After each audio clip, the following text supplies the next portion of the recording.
بسم الله الحمدلله الصلاة والسلام علی رسول الله 85% د قرآن ټکي د 3 منټو سیریز کې تاسو ته بخیر راغلی وایم.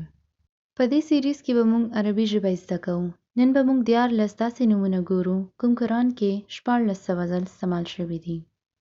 د قرآن هره جمله یو آیت دی او دنیا کې موږ څومره هم نښې ګورو هغه ټول هم آیتونه دي. نو زموږ چاپېره ډېر زیات آیتونه دي. یوه نښه آیت او ډېرې نښې آیات. نو زه په ساحل ولاړ یم او یو ښکلی بحر ته ګورم. بحر، سمندر، بحر، سمندر. او د بل غاړې ته زه یو لوی جبل ګورم. جبل، غر، جبل، غر. او ورسره 3 واړه جبال. جبال، غرونه، جبال، غرونه.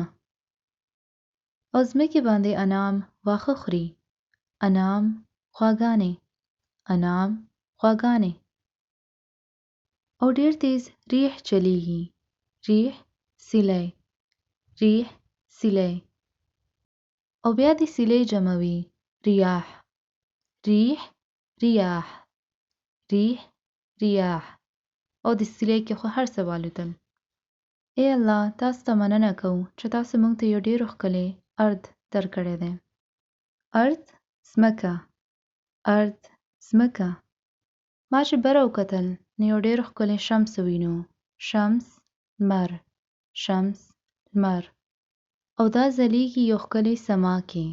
سما، اسمان، سما، اسمان. او باس الله جوړ کړي دي 7 سماوات. 7 اسمانونه. 7 سماوات. 7 اسمانونه. نو سما او سماوات. سما، سماوات. ورو ورو د شمس لاندې لاړ او سما تور شو. نو اوس دا لیل دی. لیل، شپه. او نهار، سحر. لیل، شپه، نهار، سحر. بیا ما اسمان کې قمر ووینو. کوم ډېر ښکلی ځلیږي. قمر، سپوږمۍ، قمر، سپوږمۍ.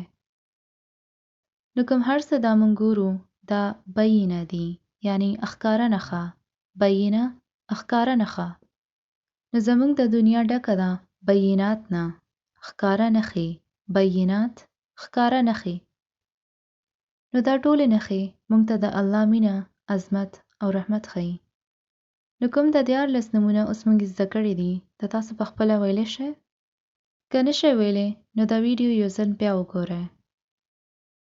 آیا اوس تاسو دا آیت ژباړلی شئ؟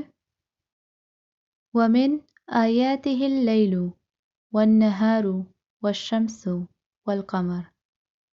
نو یاد ساتئ قرآن کې تقریباً 80,000 ټکي دي خو موږ به هغه نومونه او هغه ټکي به زده کوو کوم ډېر زیات استعمال شوي دي. نو 85% د قرآن ټکي د 3 منټو سیریز کې انشاءالله موږ هغه ټول به زده کوو.